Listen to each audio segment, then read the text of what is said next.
Again, everyone, welcome to today's webinar today. Good morning or good afternoon, depending where you're joining us from. Next slide, please. And welcome to our webinar for today, Supported Education Services, a Pathway to Cap and Gown for College Students with Mental Health Conditions. This is session 3, Supporting Students to Thrive in Higher Education. This webinar is sponsored by the Northeast and Caribbean Mental Health Technology Transfer Center, or MHTTC, and we're housed at Rutgers in the School of Health Professions in the Department of Psychiatric Rehabilitation and Counseling Professions. My name is Gati, and I'm the project coordinator here at the center, and we'll be introducing our center and our webinar presenter for today. The MHTTC is funded by SAMHSA, the Substance Abuse and Mental Health Services Administration, to enhance the capacity of the behavioral health workforce to deliver evidence-based and promising practices to individuals with mental health conditions. Next slide, please.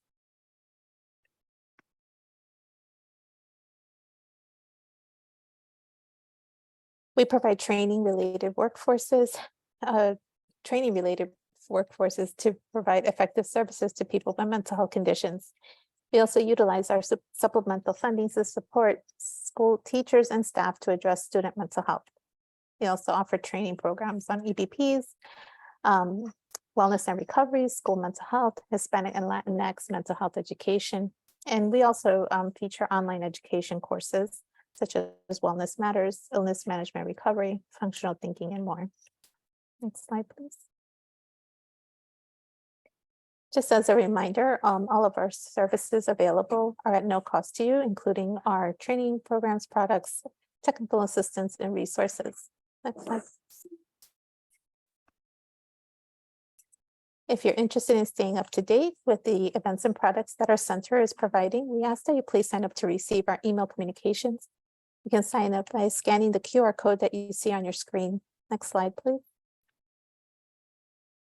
Following this webinar, you'll be asked to complete a brief survey. We value this feedback and use it to improve our activities and inform future activities. The surveys are also important because of our continued funding is linked to their completion. So we thank you in advance for your participation. Next slide, please.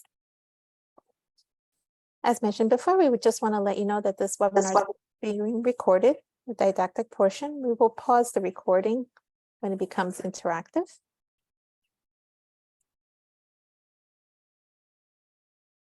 At the time of this presentation, Miriam Bedelfin-Rittman served as Acting Assistant Secretary for Mental Health and Substance Use at SAMHSA. The opinions expressed herein are the views of the presenter and speaker and do not reflect the official position of the Department of Health and Human Services, or SAMHSA. No official support or endorsement of DAHHS, SAMHSA, for the opinions described in this presentation is intended or should be inferred. Next slide, please. We encourage you to interact with our presenter during this webinar by using the chat feature. Please post any comments or questions you have, and I will collect your questions and ask them of the presenter during the Q&A time towards the end of the presentation, or the presenter may also pose questions to you during the presentation. Next slide, please. We would just like to remind you that the MHTTC network is committed to using affirming, respectful, and recovery-oriented language in all activities. Next slide, please.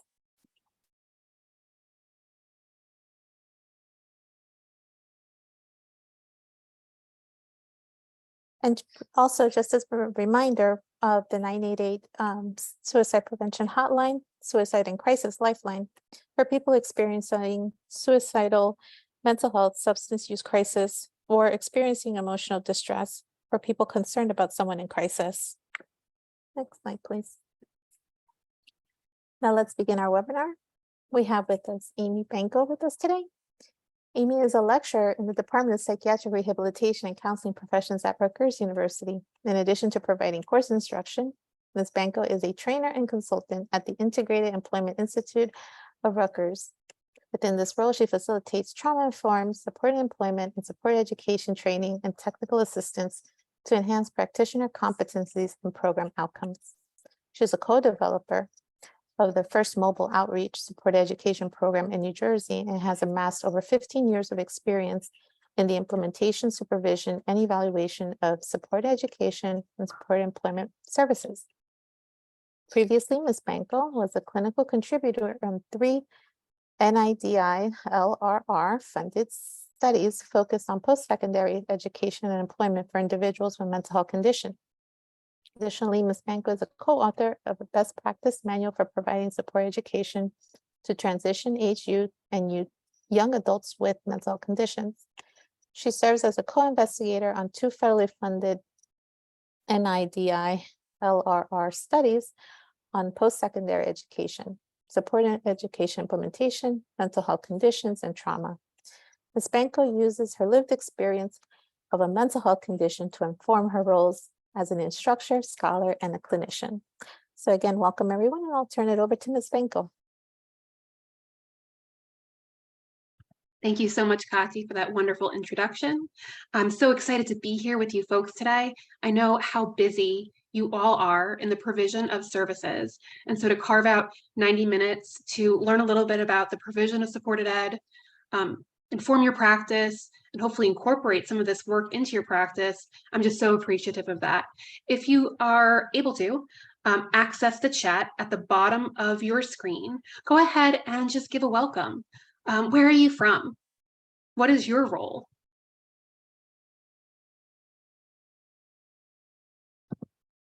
I think it's always a good idea to have a little bit of that knowledge of who's attending today, so we can target our agenda and our session for your work. And Kati, if people are putting into the chat where they're from, their roles, if you could just read that out. Thank you. So for today's session, we're going to be looking at a 90-minute webinar, and this is the last piece of a 3-part series on support education. And we're going to be focusing on helping people ultimately get to cap and gown. Next slide, please. Anything coming in the chat? Yes. So we have folks from New York State, Resource Specialist, Catholic Charities, Delaware House, the Office of Disability Services, Vocational Specialist from Salt Lake City. Welcome everyone. Fabulous. And we also have someone who works with the Dean of Students here at Rutgers University and St. Clair's Hospital in New Jersey. Wonderful. So we have a large, wide variety of people and different positions that you all have, and different supports that you're providing for students with mental health conditions. Fabulous.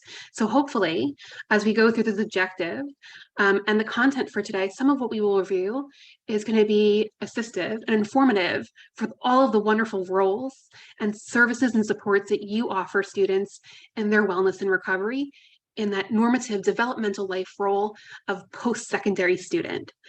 So we're going to go over what the KEEP phase is. We're also going to look at the critical components of the KEEP phase of supported education. And if you are a little confused as to what I'm referencing, we're going to go over what the stages of supported education services entail, one of those being KEEP. And then we're going to look at some campus and community resources to help students maintain matriculation and ultimately get to cap and gown. If there's anything that you would like covered for today that's not listed on these objectives, please feel free to put it in the chat. I want to make sure that the session is really tailored towards your needs and how I can be most assistive in helping you to develop your services. Next slide, please. Thank you, Kati. Supported education follows the Boston University model of choose, get, keep, leave. This particular model helps people to make choices about their pathways for education and training for ultimate vocational trajectories for employment goals, right? So that the person can get the appropriate education and training to enable them to have a career that affords them financial independence. This choose, get, keep, leave approach really is a framework for practitioners to formulate plans, to develop intentional services, and to anticipate next steps. Next slide, please. Thinking about these phases, right? We historically had a model that was choose and get and keep. We've recently added the leave component because we find that it is just as important, if not more, to help individuals, especially students, navigate temporary leaves, navigate the pathway to graduation, and that smooth, seamless transition from their education experience into the career of their choosing, right?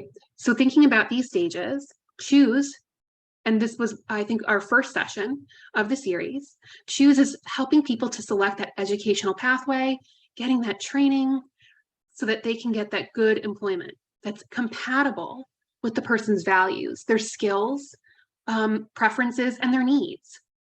The get phase aims at securing admission into preferred educational and vocational training programs, and it's also applicable for that employment domain as well. And the aim of this keep phase that we're going to go over today is to help that student remain matriculated, right? So that they can ultimately pass their courses continually. That's hard, right? And get to capping down so that they can enter their employment domain, that employment field. And hopefully, for those individuals that may be on disability benefits, that may be on, assistance programs, subsidy programs, they can get off of that with getting to that primary labor market through that post-secondary education goal attainment. Today, we're going to be taking a closer look at KEEP. And just as a quick review, next slide, please. You might have attended the first session in the series, Choose. That's all about, right, 2 sessions ago. The critical elements and the tasks of the practitioner, you the practitioner, of supporting someone in identifying a preferred educational goal. And in this particular stage, we look at clarifying values, knowing what the person finds important, knowing what they're interested in, what their preferences are, and how we parlay that, all of that really good information, into a career, right? And then we take a step back. What do they need to obtain that career? What education would be required to get into that field, right? Next slide, please. The get phase, that was last session, if you recall, is all about shorter term services, tailored, targeted in entering that academic program. And so once the person chooses what they want to do, chooses the school that they prefer, get during this particular portion of that stage-wise approach, the practitioner, you the practitioner, will help them to complete applications, get letters of recommendation, obtain transcripts, assist the person in accessing transportation, maybe to take tours of universities, right? During this get phase, it's a very short goal plan. It should be a very rapid onset from the choose phase to the get phase. And if you can go ahead and put into the chat, could you share anything that you have utilized thus far if you attended the previous trainings from the choose session or the get session? Go ahead and put that in the chat. Anything that you have utilized from these sessions that you've attended on the choose phase or the get phase. So thinking about natural progression. Student has chosen their program. They have now gotten into their program. What comes next? Next slide, please. Congratulations, right? You, the practitioner, have assisted the person in going from unsure of what they want to do, right, to knowing what they want and accessing education. Job is done, correct? What do we think? Thumbs up, job is done. Thumbs down, we got more to do. What do we think? I'm seeing Anne, thumbs down. You can put in the chat Y for more to do, N for job is done, pat on the back, they're good to go, right? They're in school. What more could we possibly do? We got them to the gates, they're in the university, great success. Count it as one of our outcomes, right? See from Sherry, more to do. Krista, more to do. Absolutely accurate. We have a lot to do. Next slide, please.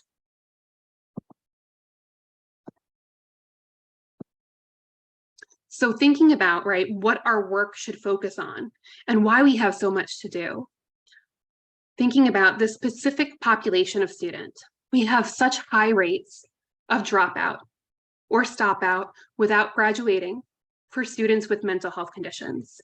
A 2012 NAMI study, when they were interviewing and surveying students as to why they left their post-secondary education programs, 64% of them cited a mental health condition. Right? These are astonishing dropout rates. We know that graduation rates for students with mental health conditions are lower than any other disability group.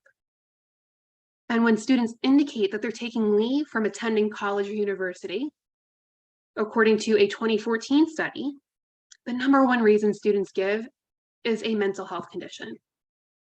Undergraduate students who reported mental health conditions that had an onset prior to matriculation, right? So the onset of their mental health condition was before they enter college, had increased odds of dropping out.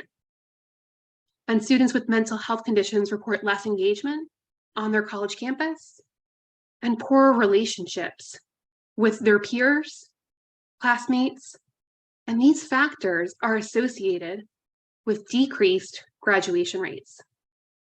So dropout rates really are exacerbated for this particular population of students with mental health conditions. And we know that these students also feel like they're not supported by their institution effectively. When we think about students stopping out, dropping out, and such high dropout rates for students with mental health conditions, there are far-reaching consequences outside of just ending an educational program. Thinking about that, and you guys can put this in the chat, what would you think are some of the long-term consequences for students with mental health conditions dropping out and not returning to their academic program?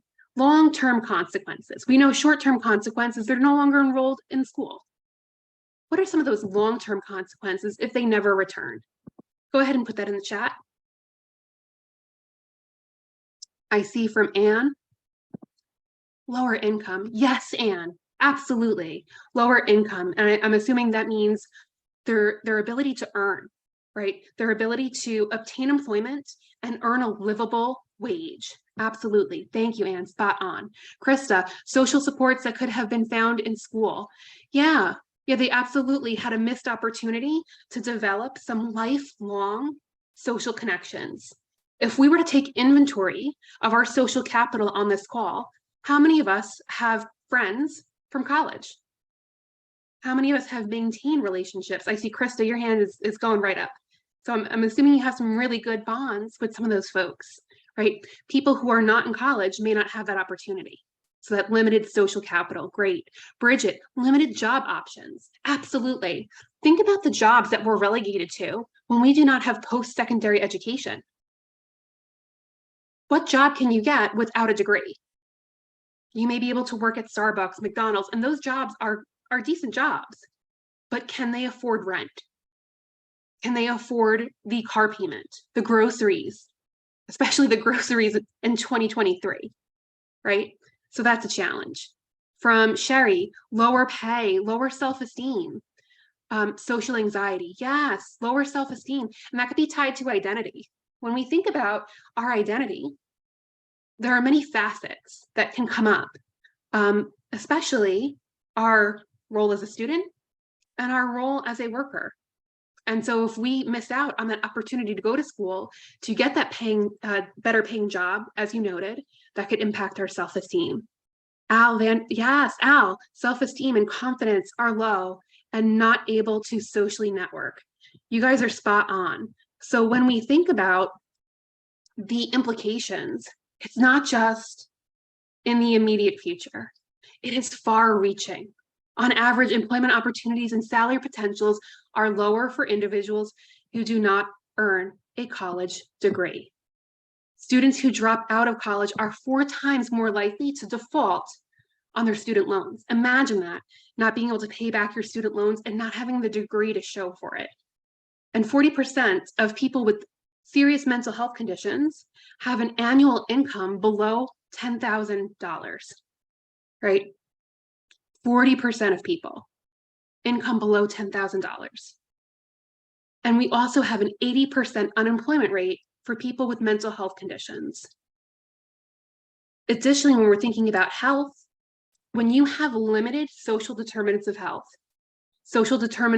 defined by the World Health Organization are the conditions in which we live and grow and we're born into at times, right? And so when we think about these conditions, they include our education and employment opportunities. And those 2 factors of social determinants of health impact the other factors of our social determinants of health, where we live, what communities we reside in, the healthcare that we have access to. And so when someone is without education and precluded from primary labor market, right, because they don't have post-secondary education qualifications, then ultimately those other social determinants of health will decrease. And then we see these health outcomes, higher rates of physical health conditions, income inequality, leading to poorer physical health. And so it's really important to kind of think about what are the things that result in these outcomes, these high dropout rates. What are the barriers that are impacting students with mental health conditions in being able to finish their degree? So think about that for a second and put it into the chat.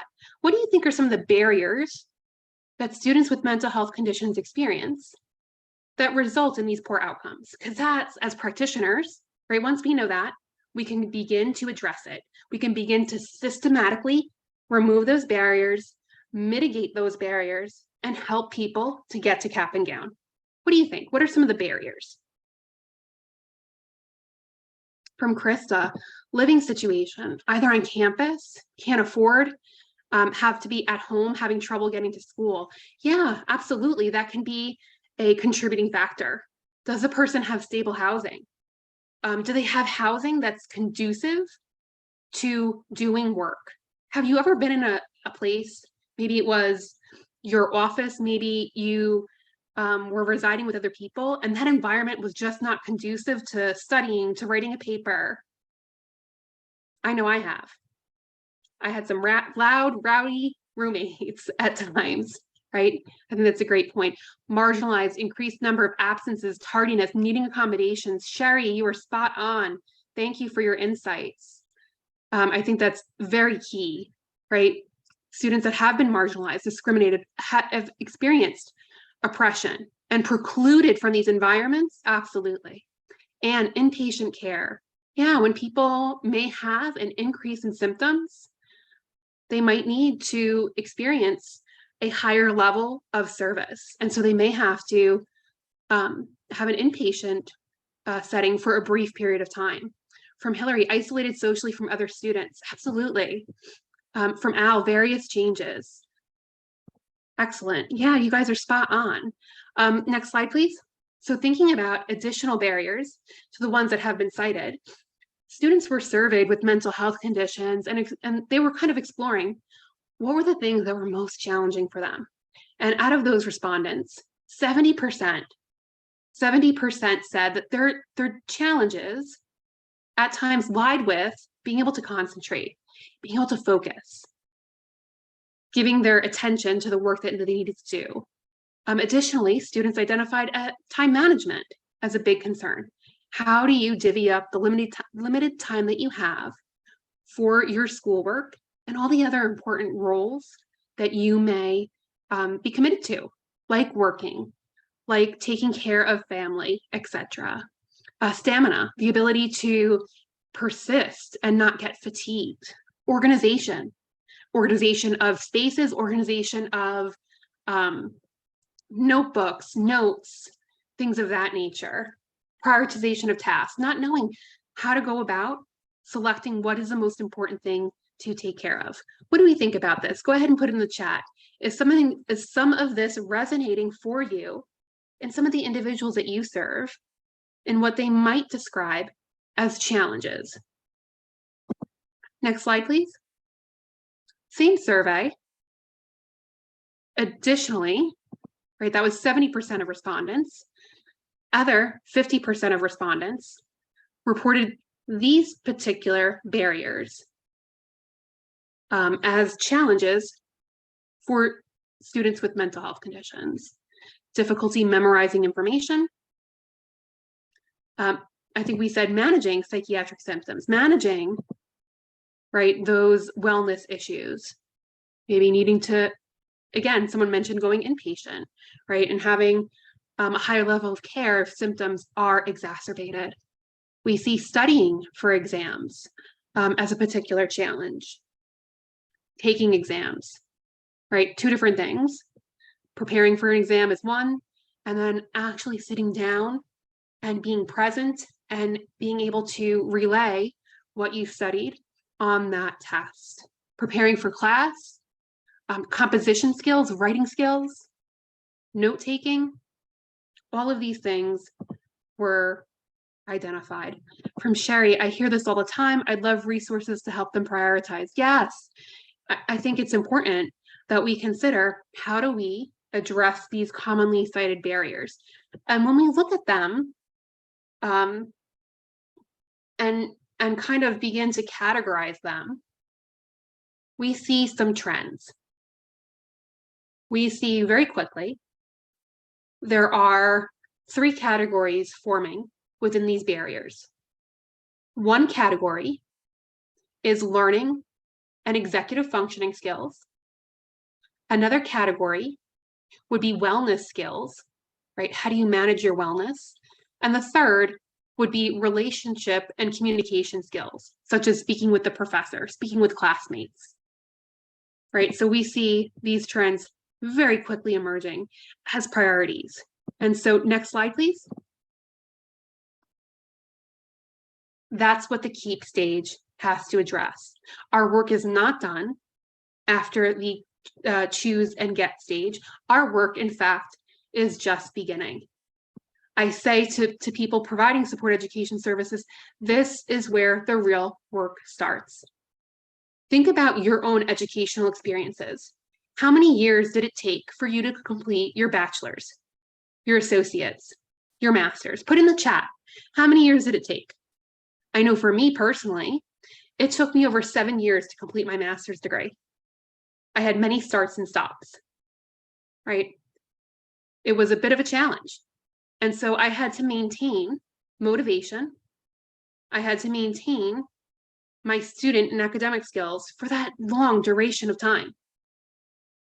What did it look like for you? You guys can go ahead and put that in the chat.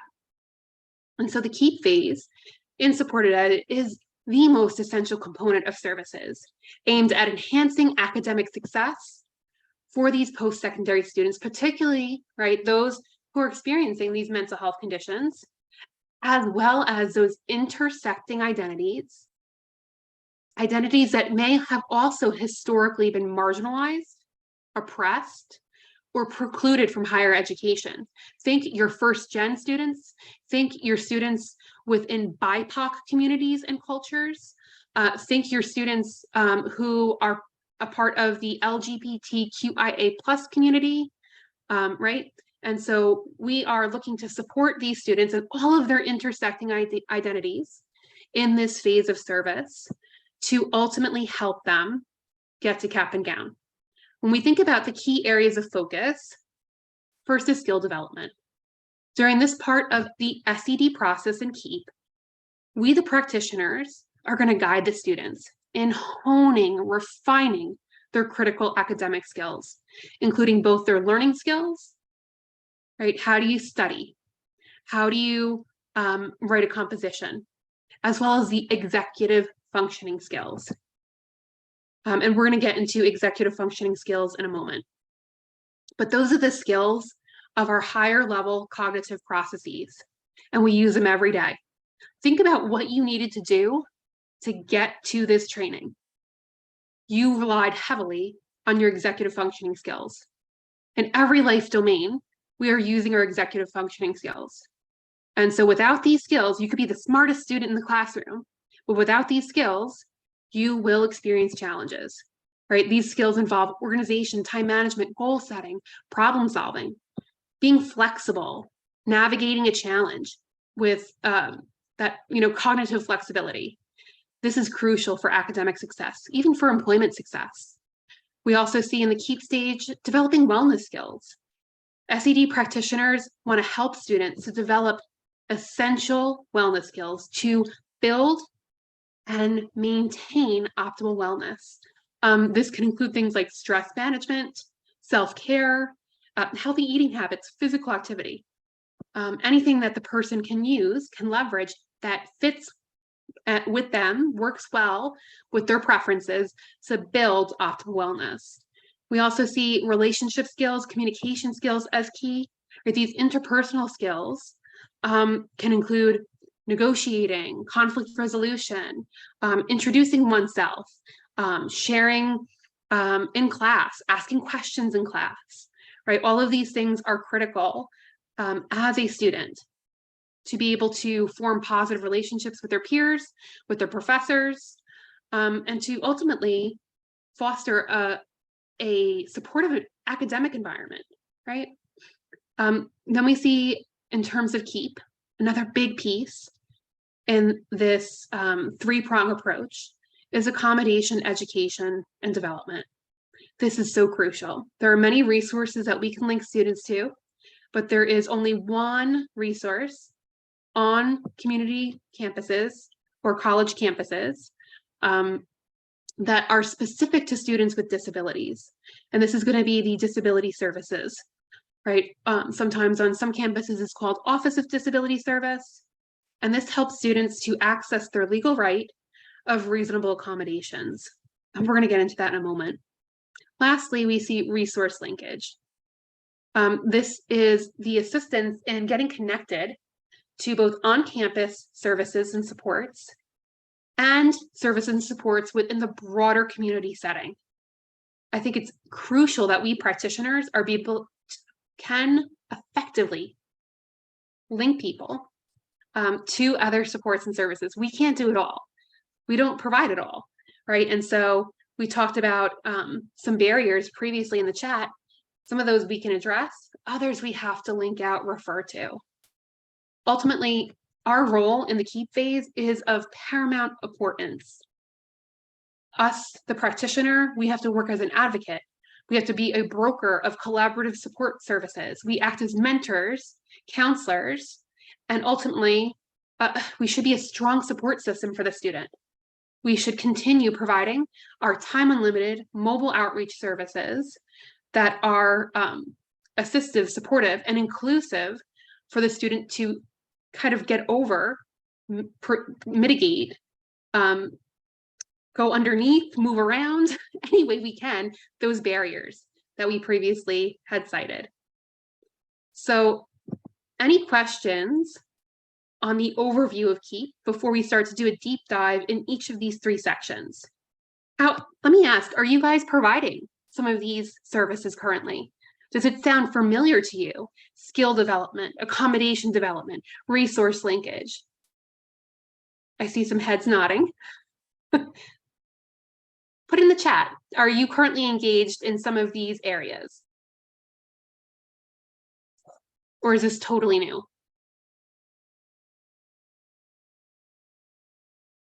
And while we're waiting, Kadi, could you just go to the next slide, please? Thank you. From Martha, wonderful, accommodations, yes. Sherry, working on that wellness piece, awesome. Pamela, resource linkage at the Dean of Students, excellent, yes. That is a big component of your particular role, thank you. So hopefully, what we're learning today can add to some of that existing knowledge or fill in the gaps if some of this is new. So thinking about executive functioning skills, these skills refer to a set of mental processes that ultimately help us to function. They are higher level cognitive processes, and they're used to perform tasks such as planning, organizing, strategizing, paying attention to things, remembering details, remembering to remember, right? What day did I have that doctor's appointment? When am I supposed to go to that class for that group project, right? And managing time, as well as keeping our space organized. And so thinking about executive functioning skills, they are housed, if you were to take your hand and place it on your forehead, this is your prefrontal cortex of your brain, and this is where our executive functioning skills are housed. When we think about challenges with executive functioning skills, by far and large, one of the largest groups of individuals that may have challenges with executive functioning would be individuals with mental health conditions, right? And it's multifaceted. One, when you think about the nature of mental health condition, the symptoms, depression, anxiety, those symptoms can impact the functioning of that prefrontal cortex and how individuals develop those executive functioning skills. But also, psychotropic medication can impact executive functioning skills. Has anyone ever worked with someone who was on a psych med that maybe made them really fatigued? Or maybe it impacted how they were able to focus and concentrate. And so we see a multitude of reasons why students with mental health conditions may experience challenges with executive functioning. What does that exactly look like? One is inhibition, the ability to suppress impulsive behaviors or responses. That takes effort from that prefrontal cortex. Working memory, the ability to hold, manipulate information over a short period of time. Cognitive flexibility, the ability to change your perspective or approach to a situation or to switch between different tasks. Planning, prioritizing, the ability to create a roadmap to reach a goal, to complete a task, to make decisions about what's important to focus on and what you can do later. This is a big one, task initiation. Task initiation is the ability to begin a task without undue procrastination. Has anyone ever worked with someone who cited procrastination as a youth challenge? Thumbs up, thumbs down. Anyone working with individuals who experience procrastination? I see from Sherry, yes. Yeah, that is an executive functioning skill deficit or skill need. It has to be built. We see that quite a bit from Nicole, absolutely. Yeah, I engage in a fair amount of procrastination myself. And right, that is the impact of an executive functioning need. Thinking about additional executive functioning processes, we see self-monitoring, the ability to monitor your performance and measure it against standards, or even what you need to proceed moving forward, what you need to do, as well as emotional regulation. The way that we manage our emotions, that is an executive functioning skill. It takes a lot of energy. And we see this area of the brain really doesn't develop until late teens, early 20s.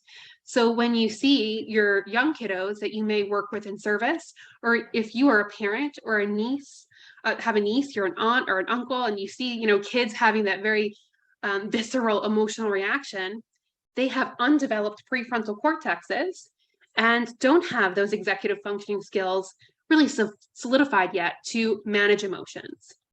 And so it's a matter of building those skills, especially for individuals who have those challenges with the prefrontal cortex. So thinking about the importance of executive functioning skills for college students, go ahead and put into the chat, why do we think that this is a needed area in terms of assessment and development? What would happen, right? What would happen if a student didn't have mastery of these particular skills? Go ahead and put that in the chat. Maybe you're working with someone who experiences challenges with these particular skills. What does that look like?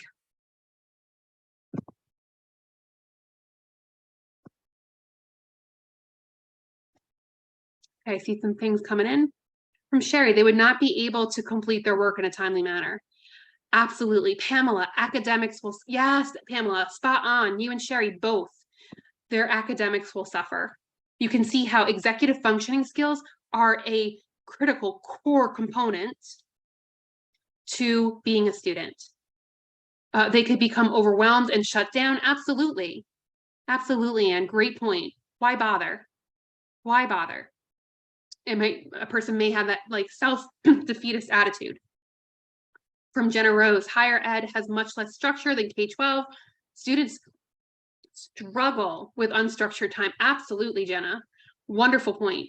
When you are seeing students in that unstructured environment, that requires a lot of self-directed effort in creating structure and creating organization, creating a schedule, time management, prioritization. If you are in an unstructured environment and you do not have executive functioning skills, you will not thrive. But the good thing is that we can support students in building, right, these particular areas. So we are identifying very quickly importance of these skills, academic success, right? Being able to navigate their academic experiences successfully. And so when students with mental health conditions experience these deficits, it's important for us to assess and to teach. Next slide, please. So when we are assisting with executive functioning skills, we want to take the approach of evaluation first, right? SED practitioners will use a combination of assessments, observations, and interventions to evaluate and teach skills. A broad overview of this process would look like the following. One, you can use standardized tests if you have the proper credentials to do so and you have access to these tests that cost additional money, right? These measures could include things like the behavior rating inventory of executive functioning, the acronym BRIEF, or the comprehensive executive functioning inventory. Again, you may have to have proper credentials to use these, and they cost considerable money to access. In absence of these formal standardized tests, what can we do as practitioners? Direct observation is really great. So observing a student to see what it looks like when they're taking notes, to observe a student and what it looks like to prioritize tasks, to manage time, sitting in tandem side by side, looking to see how is this playing out. I remember I was working with a student in support education, and they were saying, I take excellent notes. I'm an excellent note taker.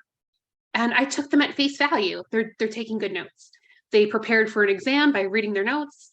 And when they took the exam, they tanked, right?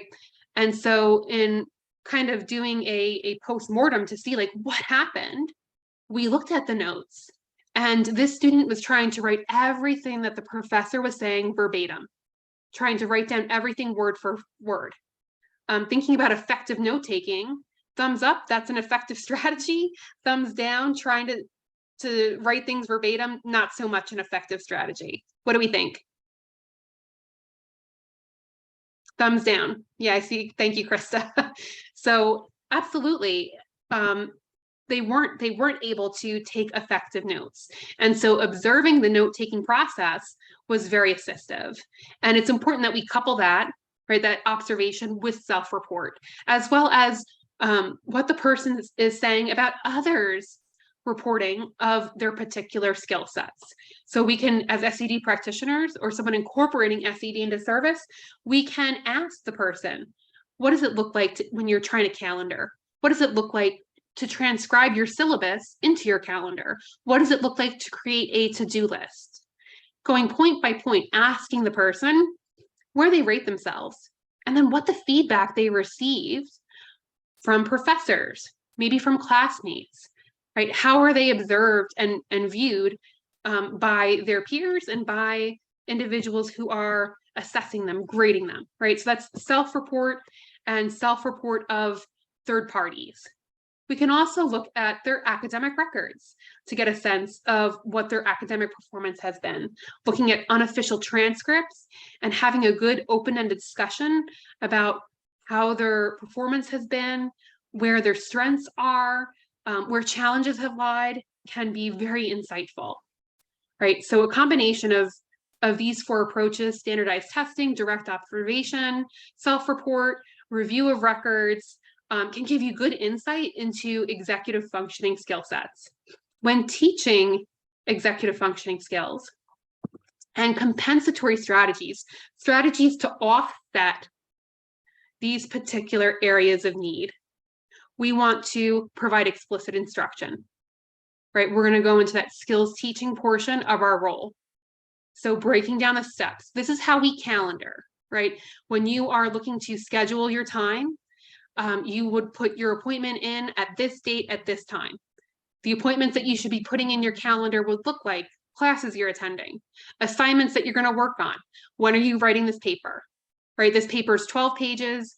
How many days this week are you going to put in your calendar that you're going to work on writing that paper? Very specific. We want to look at each step of the process. We want to model and practice when we're skill teaching executive functioning skill sets, right? So we, the practitioners, demonstrate the use of the executive functioning skills in a task, and then give the opportunity for the student to practice the skill, and then we can offer feedback. What were their strengths, and what did they further want to develop to build that particular executive functioning skill? Great job, you put your appointments in your calendar. I see that you didn't set a reminder. Would you consider setting a reminder in your phone on your Google Calendar so that it alerts you when you have to do this particular task for school? We also want to work on scaffolding. This is breaking down tasks into I just combined smaller and manageable. So we want smaller, manageable pieces. And this, again, is scaffolding. We want the student to be able to look at large tasks and break them down. Have you ever had a term paper in your experience, your academic experience, and just got so overwhelmed? I'm currently working on dissertation, and that is like a nightmare, right? And so I have to look at these small, manageable, bite-sized pieces. And this is critical in helping people in their coursework, right, with a mental health condition, to be able to look at how are they going to effectively complete everything by the end of the semester without getting overwhelmed. Small bite-sized pieces using scaffolding. We can also help them to emphasize the use of tools, technology, right, as a key piece of our compensatory strategies. So this can be calendars. I mentioned calendaring a lot. This is such an important skill. To be able to know what's due, when it's due, and how you're going to get it done. Checklists, helping the students to build checklists, timers, reminders, apps that can support, their development of projects. All of these things can be assistive to offset those functional implications of the mental health condition and build executive functioning skills. We also want to have the student to kind of self-monitor and in our sessions reflect. How's it going? How's calendar going? It's not a one and done conversation. We need to continually provide that skills teaching, that positive reinforcement. And sometimes when symptoms are increasing, these skill sets may be impacted. And so we may have to meet with a student more frequently. We may have to incorporate more of this skills teaching into our sessions. So regular check-ins are crucial, right? Thinking about that monitoring piece. Practitioners such as ourselves really need to maintain contact with the student to review their progress, address concerns, and modify strategies as needed, and reevaluate as needed. So what do we think about executive functioning skills teaching? Is that something that we could incorporate into our services? Again, this is applicable for all life domains. Think about how you use these skills with socializing, making plans with friends. How do you use these skills at home, taking care of the environment you live in? Knowing, okay, what do I have to prioritize? Should I do the dishes or should I do laundry? Well, I don't have any clean underwear right now, so I probably should do the laundry, right? Thinking about how we use these skills in our day-to-day work life. Great thing about these is that it's transferable, right? You can use them in all of these domains. Go ahead and put into the chat any thoughts about executive functioning skills teaching, how you might do it, what that would look like, if it would be beneficial in the work that you do. Next slide, please. Another component of skills teaching is wellness. Wellness is defined as a broad concept that speaks to our levels of health, right? And our wellness is defined by our actions. Our wellness is impacted by culture, by our resources and supports, the skills that we have, and especially the presence of a medical condition.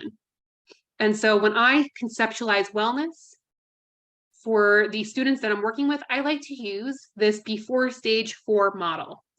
This is from a mental health awareness and advocacy campaign that was launched by MHA, Mental Health of America.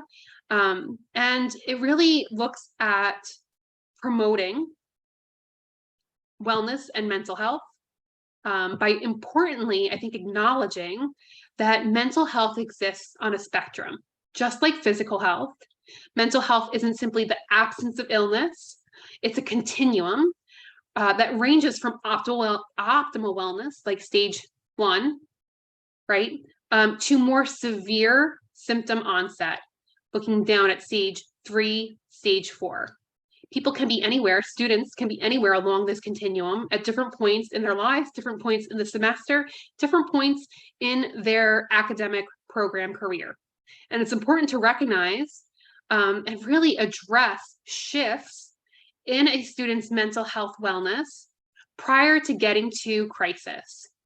And so the concept behind this before stage 4 campaign is that mental health conditions should be treated and supported long before it reaches the most critical portion of that spectrum, right? Stage 4. And so when we think about stage 4, we see stage 1, mild symptoms and warning signs. A person may begin to experience mild changes in their thinking, feeling, behavior. In stage 2, students at this phase may experience more symptoms, more apparent symptoms, frequent symptoms. They may start to interfere with their ability to function at school. Stage 3, students at this stage can experience significant disruptions to school.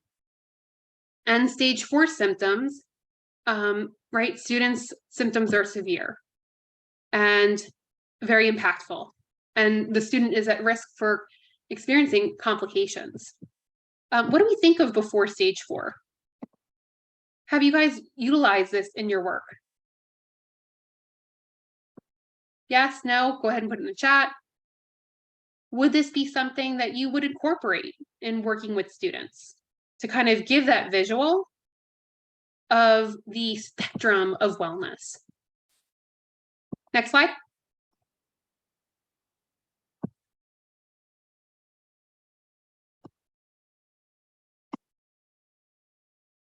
So thinking about never use it. No, I hope that you're able to incorporate it into your work. I think it's very informative. And again, lets individuals know that there's a spectrum of wellness. So optimal wellness is essential for students to thrive in their educational programs. SED practitioners, right, really need to, in this KEEP phase, support students in assessing where they're at on that spectrum in terms of their wellness, identifying that student wellness waxes and wanes over time. The students that you might be supporting will have a wide array of wellness baselines, and their wellness levels may experience changes throughout that semester, throughout their time at school. I worked with one student who I didn't know what severe symptoms looked like until 3 years into their academic program, when they had a car accident, were experiencing symptoms of PTSD, and had significant changes to their diagnosis of OCD, right, because of that external experience. So we want to help the students to build skills, develop wellness, and that will ultimately help them to maintain their academic standing. Thinking back to those barriers, not only were those executive functioning issues, but we saw issues with symptoms. So teaching wellness skills, supporting wellness development, crucial. We can do this many ways. My favorite are listed here. WRAP, Wellness Recovery Action Plan.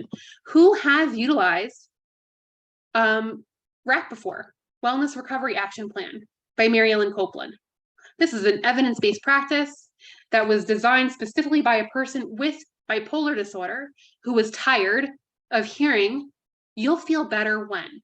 You'll feel better when you have the right medication. You'll feel better when you have the right combination of medication, the right dosage. Mary Ellen Copeland believed that there's more to her wellness than what lies in a bottle. And she wanted to take charge of her wellness. She wanted to be empowered. So she developed WRAP to ultimately support, right, her empowering skill sets of maintaining wellness. And students can do this as well to take control over their well-being, their academic success. WRAP starts with a section on maintaining wellness and wellness toolbox, where students identify what they are like when they are well and what those tools are to maintain wellness, right? So think about what you do every day to stay well. This is what WRAP will have students explore. Put in the chat, what do you do every day to stay well?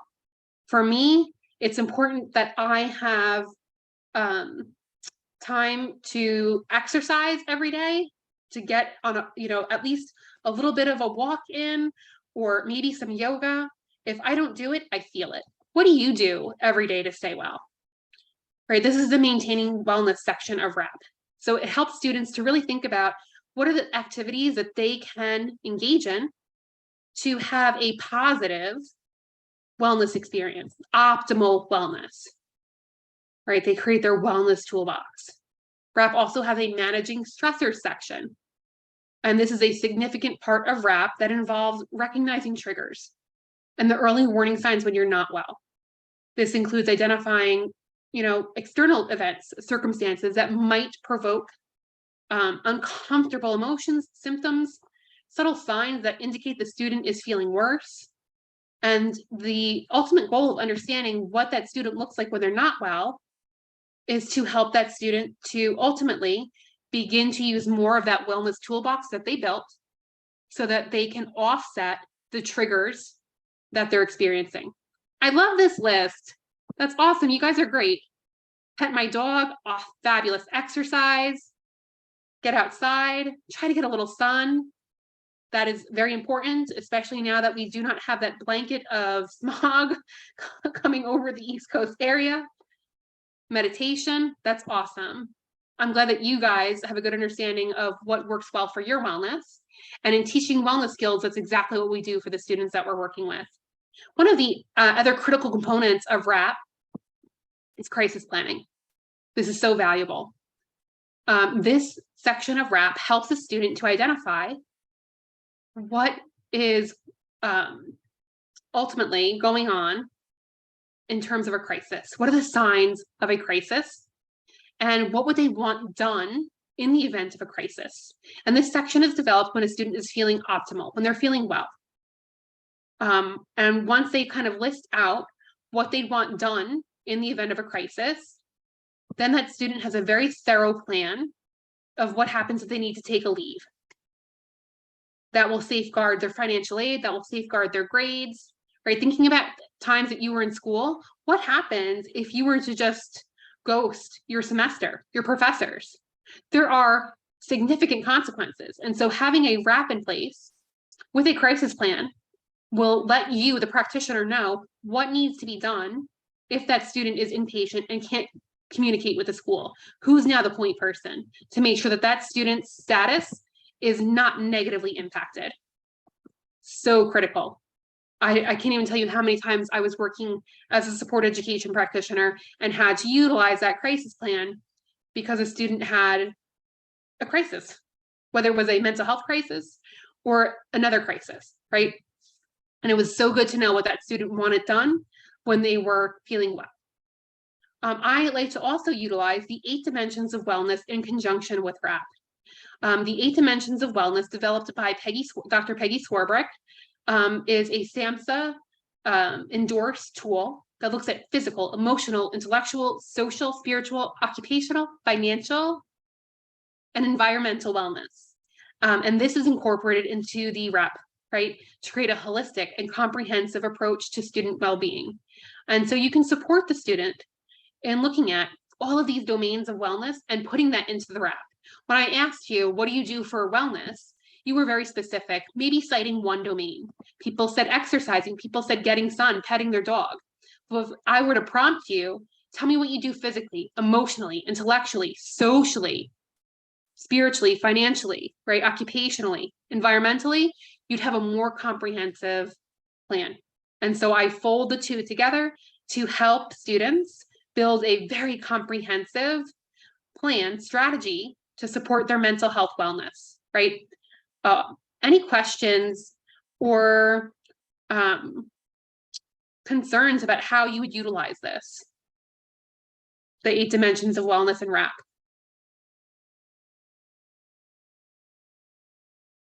There are specific trainings on how to facilitate WRAP.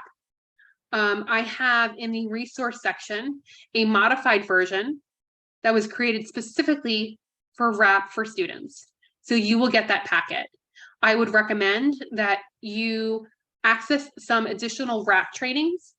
And there are plenty online that you could access for free that could assist you in implementing these strategies in your work. Next slide, please. The third piece of communication, the third piece of skill development is communication. College students with mental health conditions often face unique challenges when it comes to communication with their peers and professors.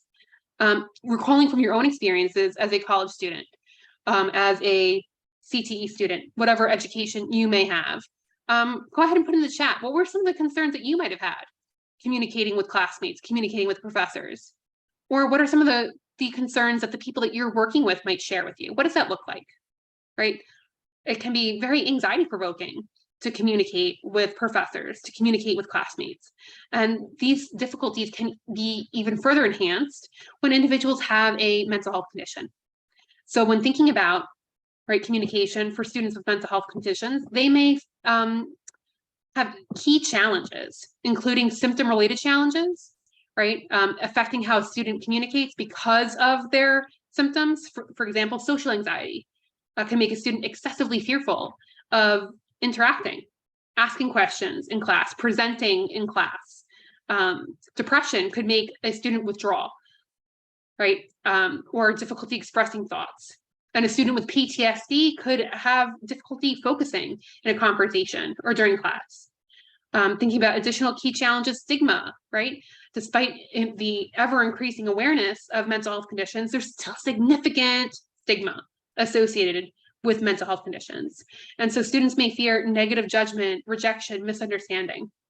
Additionally, you could see maybe isolation and loneliness as a challenge for students in communicating, feeling like they are not a part of the college campus, having very self-perpetuating, self-deprecating thoughts about, that imposter syndrome, not a part of that connected to community campus, to their peers, as well as the impact of treatment, right? The side effects of medication can impact people, including how they communicate.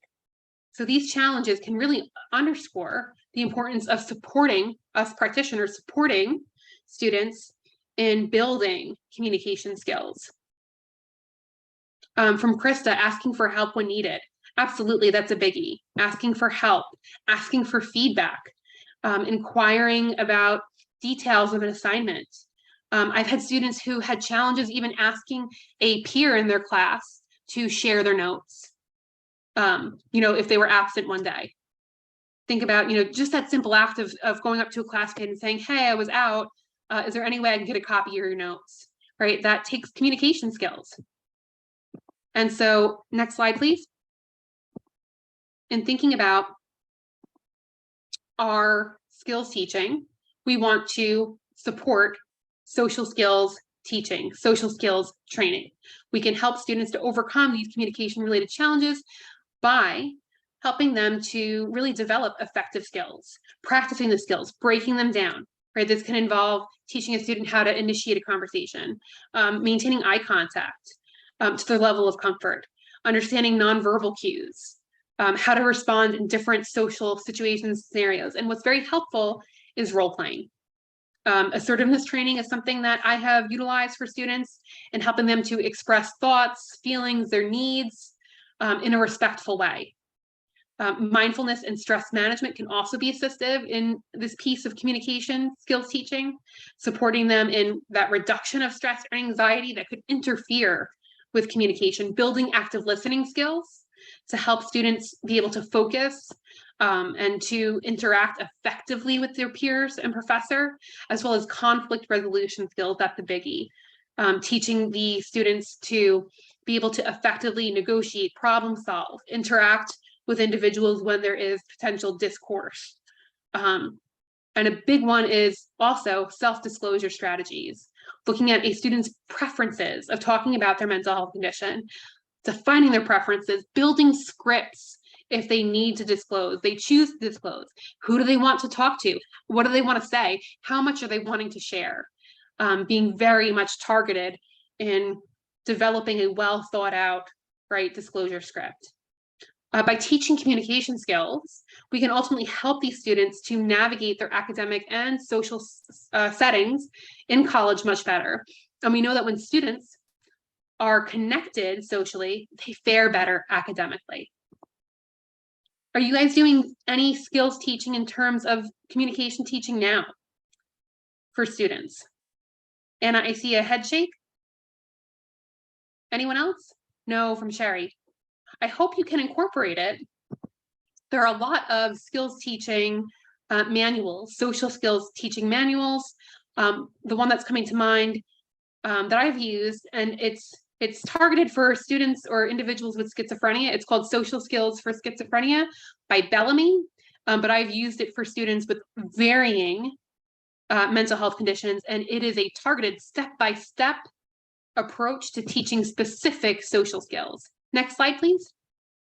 If we're thinking about our triad of services, we reviewed skill development. Now we're going into accommodations. Accommodations are afforded by the Americans with Disability Act that was developed in the 1990s. Next slide, please. Reasonable accommodations are essentially modifications or adjustments to tasks, environment, or the way that things are usually done that enable individuals with disabilities to have an equal opportunity to participate in the educational setting, as well as the employment setting. Broad categories of accommodations can include changes to the application process, when someone's applying to school, changes that, let's say, enable a student to take an exam in a quiet room, right? Anything that doesn't compromise the essential functions or core curriculum, and we'll get into that in a second, of the courses can be developed into an essential accommodation, or excuse me, reasonable accommodation. So thinking about reasonable accommodations, again, changes that enable a student with a disability to enjoy equal benefits, privileges of the program, and access that college setting equally are reasonable accommodations. So next slide, let's do a knowledge check. Thinking about this piece of accommodations, who decides accommodations for college students? Go ahead and put that in the chat. Who decides? If I was a student with a mental health condition, who decides? I see Pamela, ODS, Nicole, ODS. Are we in agreement, ODS? Excellent. So disability services, frequently referred to as Office of Disability Services, is going to be the point office or service specifically designed to help students with disabilities, including mental health conditions, right? A qualifying disability includes mental health conditions. And so students are going to want to access this particular resource to gain entry and approval for reasonable accommodations. Next question, how well prepared are post-secondary schools to provide accommodations for students with mental health conditions? Very well, not so much. What are our thoughts? How well prepared? From Pamela, understaffed. That is an understatement, yes. Very much so. Yeah, so when we're thinking about the ways in which Office of Disability staff support students with mental health conditions, historically, we see that ODS has been well-versed in providing accommodations for students with physical disabilities. If you have a visual impairment, if you have a hearing impairment, they know what to do. They know how to support you. They have a ton of assistive technology at their fingertips to give these students. They know how to assess the functional implications of that health condition. When we look at how well they've been assistive in supporting students with mental health conditions, that efficacy, that effectiveness is reduced, right? They are still ODS offices, and it's contingent upon schools developing competencies in building out services for individuals with non-apparent health conditions, including mental health conditions, including things like autism, ADHD, as well as even MS, multiple sclerosis. What are some typical accommodations granted to students with mental health conditions? I see some things going on in the chat.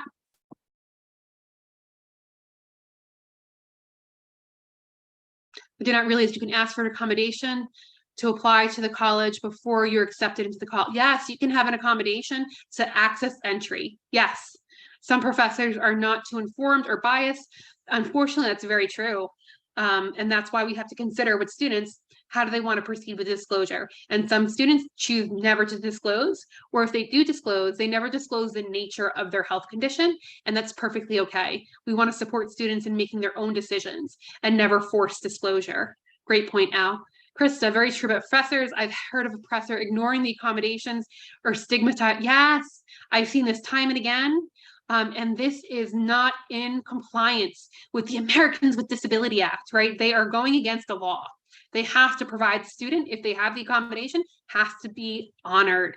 That is not congruent with the ADA. Extensions on assignments, time and a half on tests. Yep, some of the common ones, time and a half on tests, taking tests in a quiet room. Sometimes you'll have frequently, recording devices provided, or note taker, right? Very common, typical accommodations. Next slide, please. And so how you can go about developing accommodations entails the following. One, an accommodation can never compromise the standards, the curriculum standards, or the essential functions of the class. Let me give an example to make the point. I am a student that has social anxiety. You are my provider, and you write a letter for my accommodation to not give a presentation in history class to my class, but instead to give the presentation to my professor alone, right? I am also in a class for public speaking, and I ask you to write the same letter to my public speaking professor, asking that I never present in front of the class, just the professor. Which example that I provided is jeopardizing the curriculum standards for the class? Which example that I provided is breaking the curriculum standards for the class? The history class or the public speaking class? The public speaking class. Excellent. You guys are brilliant. Yes, absolutely. Public speaking class, because the nature of the class is grading me on my public speaking abilities. And so when we are developing accommodations, we need to see the syllabus. That's where those curriculum standards are. Anytime you're working with someone, ask for the syllabus. What are those curriculum standards? We need to progress in looking at the functional implications of the mental health condition. And I have a slide on that to go into detail of that formula. And we need to include the variance in the symptoms. What do I mean by that? If I were to create, let's take me again. You're working with me. You're all my support education practitioner. And I am at stage 1 of that stage 4 model. And you develop accommodations for me based on stage 1. But now it's mid-semester and I'm at stage 3. Are those accommodations going to be assistive? Still, maybe. But the accommodations that were developed were not developed considering what severe symptomology might look like. Does that make sense? So when we're developing accommodations, we need to develop accommodations to the full spectrum of symptoms, because that can very easily change in the middle of a semester. Next slide, please. So what's this piece on functional implications of the mental health condition? What is that? Well, that's how the mental health condition impacts how the student can function, how the student is able to student, right? What do those symptoms look like? And what does it mean for the classroom setting? So it's not important to me to know the diagnosis. If a student has depression, that's not terribly informative for me. It's not important for me to know that the student, or it's not terribly informative, I should say, that I know that the student experiences, let's say, lack of concentration because of their depression, right? I need to know how that depression and that lack of concentration impacts the student in their ability to engage in their role as a student. And that might be when I take notes, I lose focus. So now I know a functional implication. A functional implication of depression is that person has difficulty taking notes. In addition, right, that ability to concentrate, maybe they have challenges writing that composition paper. So now I know the functional implication is that they can't take notes sometimes, and they have difficulty writing their essays. And when we know those functional implications, then we can develop accommodations, right? So we look at what barriers does the mental health symptom cause? Do the medications, right? We talked about medications previously. Someone's really fatigued. Well, how does that fatigue impact their role as student? I can't get to morning classes. And so maybe an accommodation to offset that would be that I get prioritization registration, early registration, so that I can get those later courses, those later scheduled classes, right? I'm not taking a 7 a.m. class, 8 a.m. class. That's typically the only classes open to freshmen, right? Because they have like late register, they're the last to register. So it's really important to look at this formula, right? How is the functioning impacted by the health condition? What barrier does it cause? And then we can look at potential accommodations. Unfortunately, this is kind of like an overview of all of these different services and supports that are offered in the KEEP phase.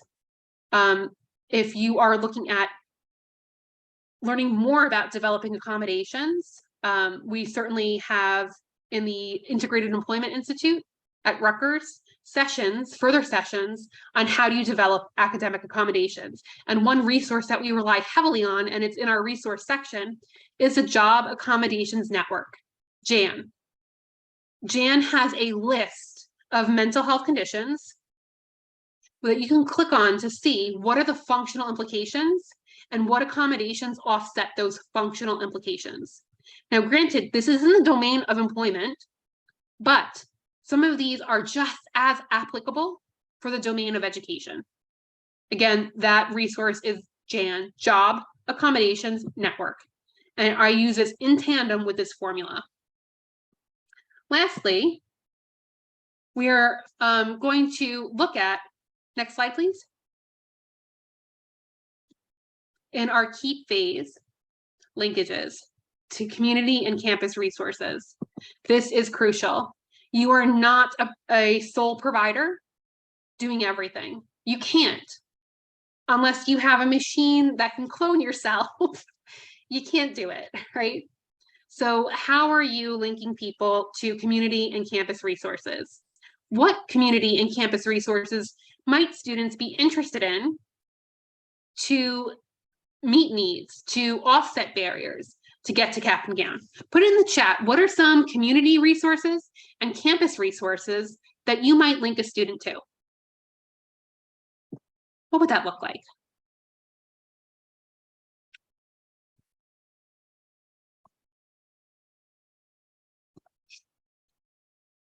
Okay.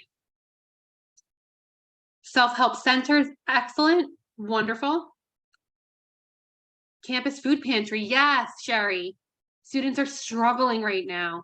Krista, on-campus clubs, finding social supports. Absolutely. We know when students are connected with peers, they're going to be more successful. So we want them embedded in that college campus. Other things that we see, we mentioned disability services, right? Get them linked up, get them connected. Even if it's just to get more information and they choose not to, at least they know the resources there. So many students that don't realize they qualify for that support. Also, academic tutoring centers, writing centers to help students build those specific skills. Counseling services, typically free, right? Academic advisement, yes, Pamela, counseling services, perfect. Campus counseling services, Krista, yes, these are all free resources that students have access to just by being there and paying tuition. We mentioned peer support groups on campus like Active Minds, or in the community like NAMI. We could assist them in getting linked up with academic advising. Career services is on campus to help students find jobs, find temporary jobs, find jobs in their field as they're preparing to graduate, get internships. There are wellness centers that some campuses have that offer nutrition counseling, fitness classes, sleep resources. Office of Diversity and Inclusion can provide support and resources for students within BIPOC communities. We also have on most college campuses health resources for physical health support, study skills workshops, time management workshops, library services. Campuses are rich in resources. So make sure you are linking people and doing your due diligence. And then there's community resources, local mental health clinics. We mentioned support groups, Voc Rehab. Your Voc Rehab will provide free money, best kind of money, right? Free money to individuals with mental health conditions and going back to school for a in-demand job, right? I've supported students in getting up to $2,500 from VR. Again, free, never have to pay it back, for their tuition so that they could gain entry into meaningful employment. There are nonprofit organizations that you can link students to, serving specifically for mental health conditions, things of that nature. Crisis hotlines, right? Self-help hotlines, as well as food banks. I think someone mentioned that, or even volunteer opportunities in the community to help them connect to their community. What's really important, I think, about this piece, right? SED practitioners not only have to be aware of these resources and supports on campus and in the community, but we have to do a really good job at connecting them to these referrals. And that involves so much more than just sliding over a slip of paper and saying, here, see this resource. Effective linkage demands a hands-on approach. And so I would always, when the person accepted it, I'm accompanying them to the resource. We are transportation training, right? We are looking at how do we access the building? How do we make an appointment? I'm supporting them in completing paperwork, right? That active accompaniment is so strong in making a positive linkage. That's an enhanced model of making a linkage. And it ensures that the students feel supported and less overwhelmed when navigating new experiences, right? Because that can be very intimidating. And so I would always couple linkage with that active accompaniment. Next slide. And so we are at the end of our session. Just to summarize key points in the KEEP phase, we want to explore and evaluate skills to build those skills by skill training, skill development, particularly wellness skills, executive functioning skills, communication skills. In KEEP, we want to continue providing these relevant services, ultimately to help the person become proficient in the skills.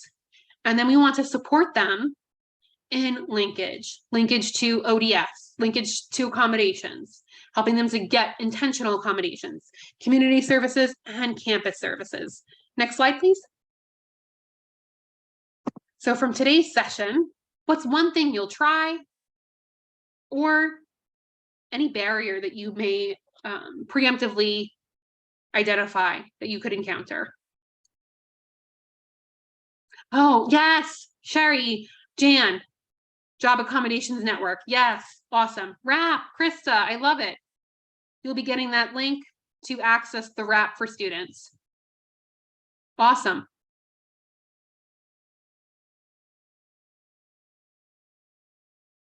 From Al, RAP, that is great. It is a wonderful tool. And if there's one thing that I learned from using it, you build such good rapport with your students when you are using it, or with the individuals you're serving, right? You are learning so much about them, what they look like when they're well, what their triggers are, and how you can best assist them with their wellness. You guys have been absolutely fabulous for today. I am so happy to have you here learning about supported education. Please feel free to reach out if there's any questions.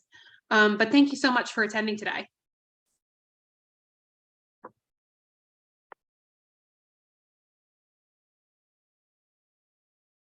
Oh, thank you guys. Thank you very much for all your help and support. Thank you for your amazing service. Thank you. Thank you. Some of the resources, you'll also get the additional handouts and the PowerPoint slides. Thank you, Amy, for such an informative webinar on the third session or this webinar series. As Amy mentioned, everyone will receive a link to the recording of this presentation, as well as a link to the to download the slides, the presentation slides in PDF format. At this time, if you could kindly scan the QR code that you see on your screen and to complete a short evaluation survey. We are a SAMHSA funded program. As part of receiving this funding, we are required to evaluate all of our products and services. So we appreciate your honest and anonymous feedback. We also would like to invite you to check out our podcast channel, Toward Wellness and Recovery. We are currently featuring a Flourishing at Work plan for helping professionals, and we are in our second season. So you can find Toward Wellness and Recovery on Spotify, Apple Music, or Podbean. And in the event that you have missed a previous webinar, they are located and searchable on our catalog on our website under Products and Resources. You may access the direct link by also hovering over the QR code that you see on your screen. Or it can be accessible from our main website under the Products and Resource tab. Again, as a reminder, a certificate of completion will be emailed to you for download. It's an automatically generated link, and you can download your personalized certificate, and you'll receive the link to that certificate within 7 days of this webinar broadcast. And again, we invite you to follow us in our different social media networking channels, and you'll see the handles on your screen, or you may contact us if you have any questions. I see a question. Which QR code, Pamela? The survey? Is this, okay. Yes, I can go back to the survey. And I will also share this link in the follow-up email. There's a direct link to the survey as well if you're not able to access it through the QR code. I know some phones are a little bit different when scanning the QR code. So again, I wanted to thank everyone for being with us today. Thank you, Amy, for your wonderful presentation. And we hope you enjoy the rest of your day.